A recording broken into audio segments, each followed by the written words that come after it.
you're going to stop your friends ringing you anymore because you're no crack. You're no fun. You're all work, work, work. You're all busy, busy, busy.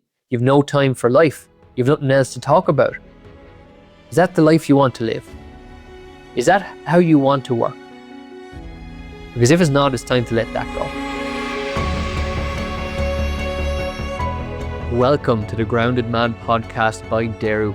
I am your host, John Douglas, and founder of Deru. And this space is for hardworking men building businesses, carrying responsibility, and providing for their families who feel they should be freer.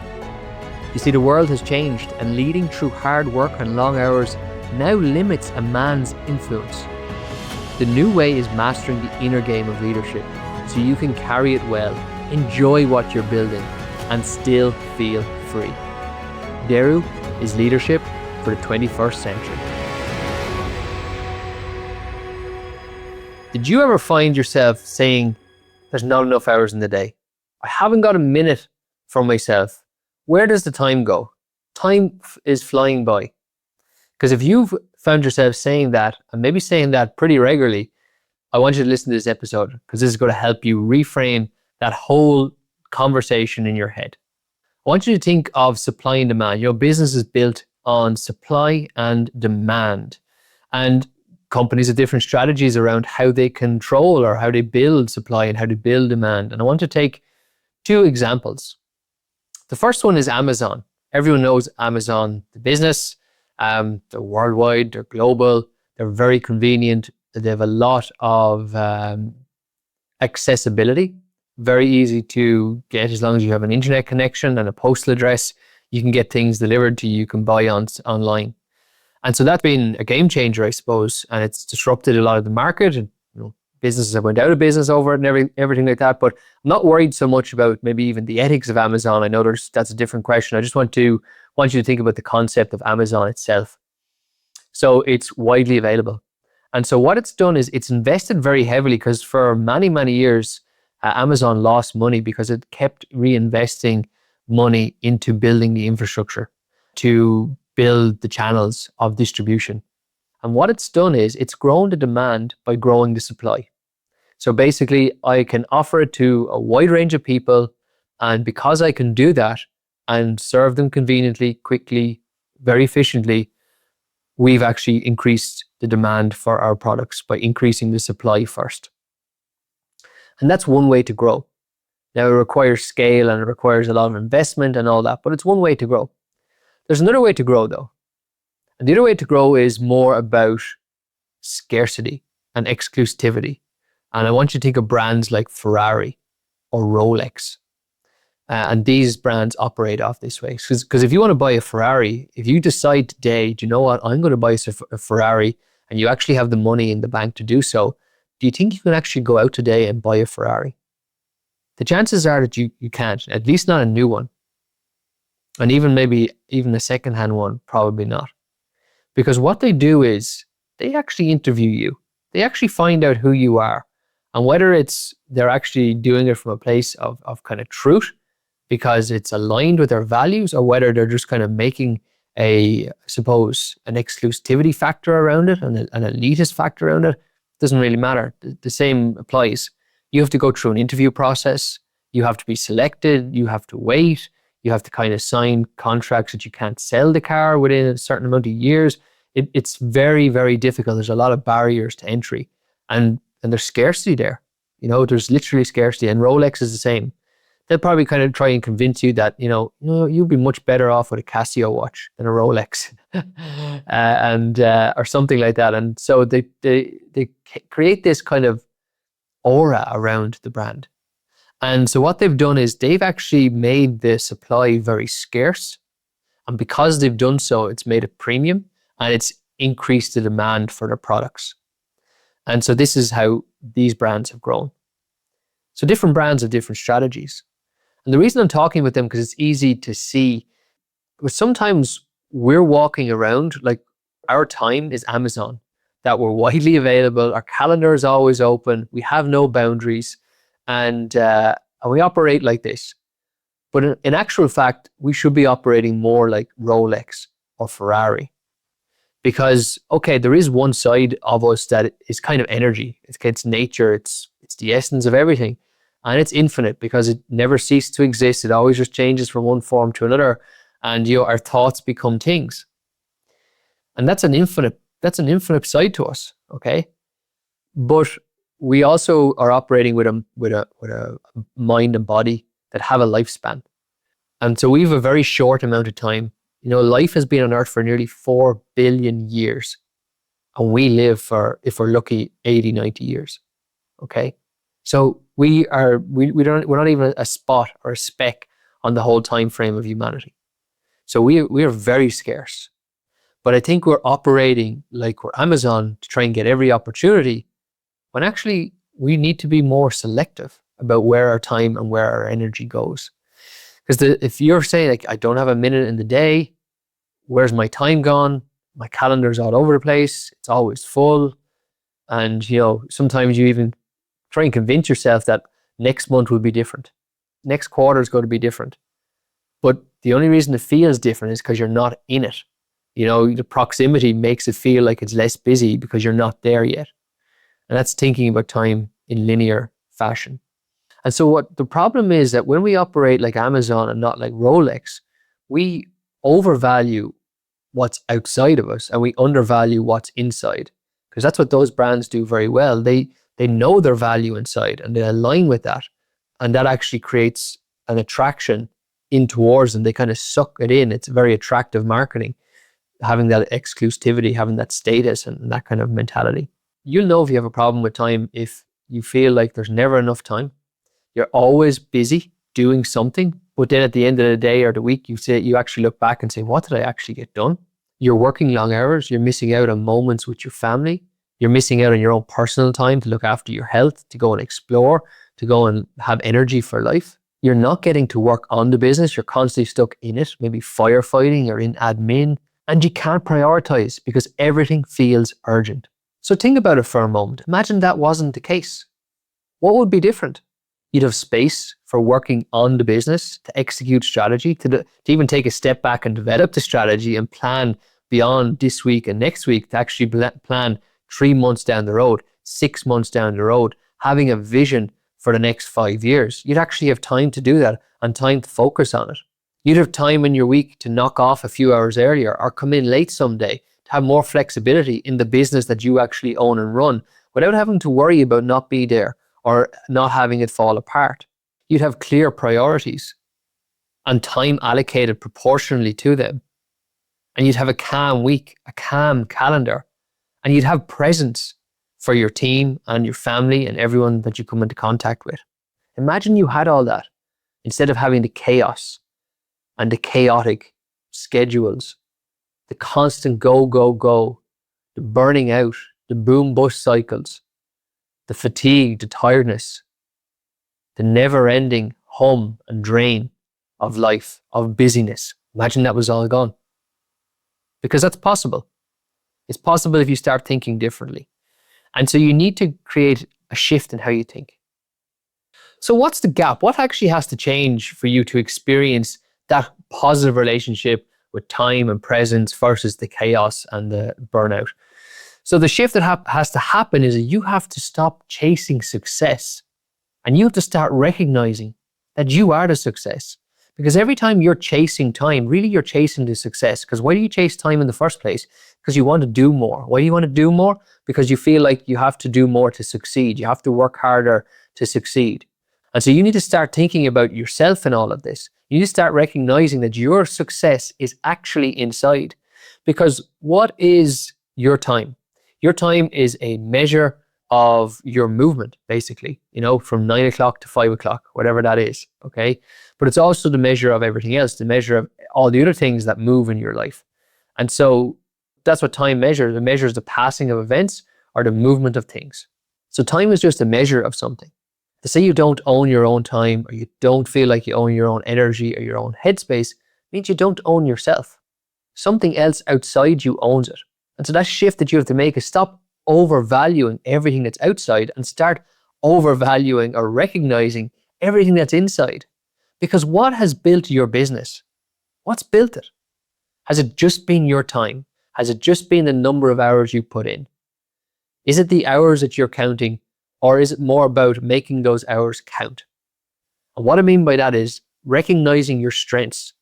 Your inner success are your strengths. What are your strengths? Did your time build the business, or was it your passions? Was it your love? Was it your energy? Was it your effort? Was it your skill set? Was it your experience? Was it even your frustrations? Maybe a problem you wanted to solve. There's something inside. Was it your creativity? Was it your clarity? Was it your decision making? Was it your leadership? Or was it just your time? Because if it was just your time, then maybe you do need more time. But if it was any of those other things that really built your business, then you don't really need more time. What you actually need is more presence.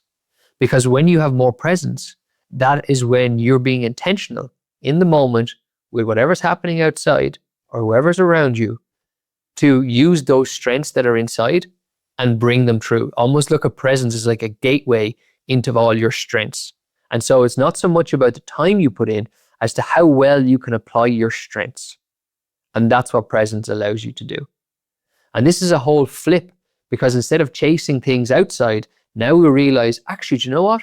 The wealth that I'm trying to achieve or I'm chasing is actually inside. And if I create the right conditions inside by recognizing more of my strengths, I can actually focus better. I can actually understand where to prioritize, what's most important, and how much maybe time to allocate to each of those things so that I get my strengths. There's a saying that Ralph Waldo Emerson said, whatever you focus on grows.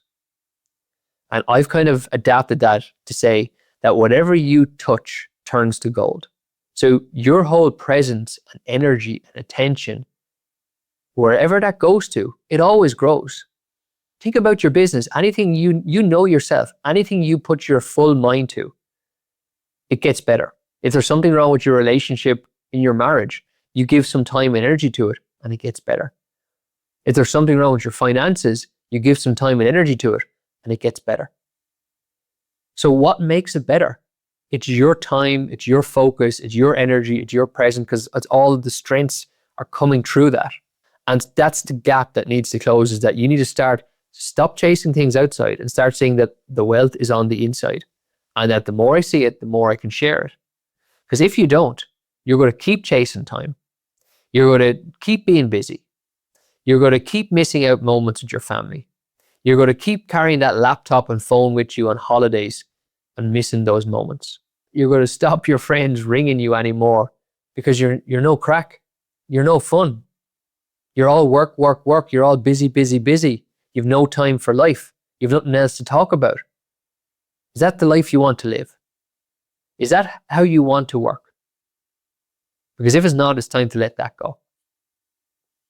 And so what do you actually need to clear to get rid of that? What do you actually need to let go of? You need to let go of the idea that the wealth or the success is something that's outside of myself, that I need to prove something. You need to be able to let go of the idea that you have to prove something to somebody else, because you're only ever proving it to yourself. You have to let go of that ego and see that actually my true wealth is on the inside. And the more present I become, the more I can share it. You also might be afraid to let go of some of these things. Maybe that's why your time feels tied to certain areas of the business, because you're afraid to let go. What might happen? Maybe you're afraid things might fall apart if you do. You're afraid of what you might come back to. You're afraid of it landing back in your desk anyway, and you'll have to do it just later on after the client is pissed off. Another idea that you have to let go of is that opportunities are limited. There's always opportunities. There's always an abundance of opportunities for the man with the right mindset to see them. You have to start thinking abundantly. You have to start seeing them, because opportunities are not something you get, they're something you give. If you see opportunities to give more value, that's the opportunity that you get, and that's what will, there's a law of cause and effect. The cause is the giving, the effect is the receiving, what you get back from that. So there's going to be endless opportunities for you to give, endless, and they'll always end up with you receiving back. So you have to let go of the idea that there's scarcity, because there's an abundance, okay? There's an abundance of opportunities. That's not to say that you waste opportunities, No, you take the ones that are most meaningful and most aligned to you, most true to you, most genuine to you, and you let go of the other ones. The ones that you take on because you feel like maybe I should just in case. Maybe I won't get this, maybe I won't get the opportunity to do a big job anymore. I'll take on a few of these small ones. And yes, they take up your time. Yes, they might pay some bills, but then you ask yourself, were they even worth it? Were they even worth your time? Were they even worth your energy? And the fact you're even asking that question, you already know the answer. So what do you actually need to accept? Because, okay, getting rid of something, letting go, releasing something is okay. We talk about that. It's another step actually letting go of it, okay? Because this feels like betraying yourself because it's betraying an old identity. So you might think it's irresponsible to let go of something. It almost feels like you don't care about it anymore. And when you've put so much effort into building a business, the idea of like surrendering or letting it go, that feels totally irresponsible. But I'd actually argue it's the opposite, because when you let go of certain outcomes, letting go of things you can't control, of what other people think, when you let go of these things, you actually have more energy back. And you've actually more energy back to focus on what's more impactful, higher impact stuff, like working on the business rather than being stuck in the business. And I spoke a few moments ago about realizing that opportunities are abundance. So maybe skipping over a few of them might feel very ungrateful. That might feel ungrateful because you're wasting resources. But you have to remember that there's a hierarchy of waste, and your time is at the top of the list. Because even if you lose your health, most times you can get it back. Now, some people don't, but most times you can. If you lose money, you can always get it back. If you lose opportunities, you'll always get more opportunities. So there's a hierarchy of waste, and the number one thing not to waste is your time and your presence. And so therefore, don't be ungrateful by wasting opportunities. See it the opposite way. See it as you actually being grateful that you have the choice. You have the choice to choose higher impact focuses, higher impact priorities over lower ones. You actually have that choice. And that's the abundance in itself.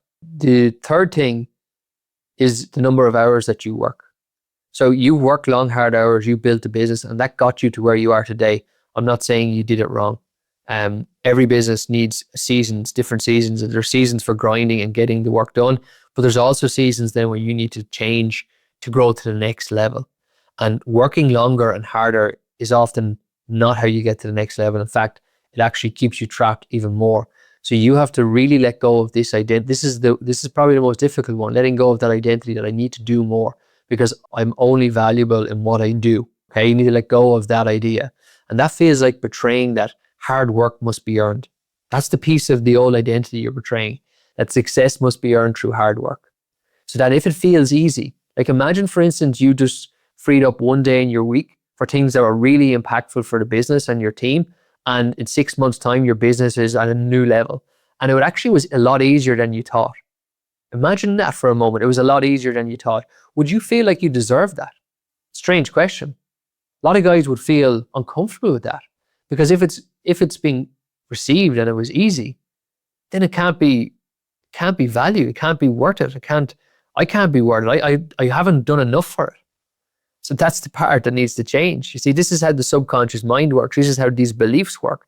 And they hold us back because they stop us making decisions and taking action. So what decisions do you need to make going forward? As I said already, you need to give yourself permission to put time at the top of that hierarchy of waste. Everything else is secondary. Time is the number one. And that's really your presence. Because what you're doing there is you're giving yourself permission to choose what's important to you and let that guide your decisions. Let that guide your focus. So ask yourself those questions. Instead of like, am I ready for it? Will I be able? Flip the whole conversation. Does this deserve my time? Because whatever I focus on will grow. Whatever I touch will turn to gold. So is this worth my presence? Are these people worth my presence? Is this worth my focus and energy? You need to ask yourself, what are those things that's worth your presence, your time, your focus, your attention, your energy? What is worth that for you? Because you're the Rolex, remember. You're in charge here. The problem is you don't feel like you're in charge of your own life when you feel like you've no time. That's the problem. So you need to flick this and actually, I'm the source of this wealth. I'm the source of my own success. I have the strengths inside. So give yourself permission to recognize them. Practice gratitude on these. Think of like 5 things that you're really strong at, that other people, you can't really see it that much in other people. Like you can be grateful for even having your own ambitions. A lot of people don't have the ambition. Be grateful for your ambition. Be grateful for the problems that you have. Be grateful that you get to lead other people. Be grateful that you can provide for other families. Be grateful for all those things. See them as a privilege, not a problem. And here's a quick exercise. I want you to do this. You can do this in your head as you're listening to me. I want you to think about the last few weeks in work, okay? And I want you to divide the tasks that you've done over the last few weeks in work into 3 buckets. So there's low value tasks. Low value tasks are things like admin, firefighting, chasing invoices, repetitive tasks. That's the low value bucket. That's really working in the business on the front line. Then there's the mid-value bucket. The mid-value bucket is a step up from that, and it's more about management, monitoring, supervising, planning, that kind of area. Okay? And then there's a third bucket, and it's the high-value bucket. And the high-value bucket, that's really where true leadership lives. Because this is all about development and growth. Development of the team, of the culture, of the processes, of the products, of the partnerships, of your network, just all working on the business. Okay, so it's not really tied to the day-to-day running. It's all things that, if you do them, in 6 months' time, we'll be at the next level, or in 12 months' time, we're at the next level. Or if I don't do them, in 12 months' time, we'll more or less be where we are. So you've 3 buckets. I want you to think about the last few weeks. What percentage of your time was spent in each bucket? In the low, in the mid, and the high value. Because a lot of guys, when we do this exercise for the first time, they'll probably say 20% of their time is in that high value bucket, and the other 80% is a mix of the low and the mid. And so if you really think about it, are you really valuing your time? Are you really valuing your strengths? Are you really living true to yourself and your strengths and your passions and your experience and your wisdom, when you're only spending a small proportion of your time in what's highest value? Are you really looking at yourself like the Rolex, or are you looking like yourself as a commodity? See, if you start looking at yourself more like the Rolex, that the true source of wealth and success is actually coming from what's inside, that's going to have a dramatic impact on not only your life, but on your business. You're going to start treating your time at its true level. You're not going to start counting the hours anymore. You're going to start making the hours count. You're going to build a sense of urgency within yourself, a sense of motivation, not because you're chasing something, because you know that you want to give more, you know that you have more to give and you want to do it. So just remember, what's built your business? Was it just time, or was it all those strengths? And if it's all those strengths, then realize that I need to put my time into working on myself, putting time working on the business, on my relationships, on the things that are most important, because everything I touch will turn to gold. So if you've resonated with any of the ideas that I've spoken about today, and you want to learn more, or you want to actually get a hold of your time and yourself and your life and your business and take control and know yourself better and know those strengths inside and allow them to come out, you can click the link below. I'll have a calendar link, book a call with me, we can have a chat and see what the next steps are for you. Thank you very much. Thanks for listening. Thank you for listening to this week's episode. The wisdom here doesn't come from me, it actually comes through me, from the men like you that I walk alongside. And if the conversation today landed and you would rather live it rather than just listen to it, I want to invite you to the Grounded Man Hike. It's a day in nature with a small group of founders and leaders, men who carry a lot and want to carry it lighter. And there's no slides or pitch or agenda, just honest conversation and open ground. The link is in the description below. Leave your details and I'll be back to you personally. Thanks for being here, and I'll see you next week.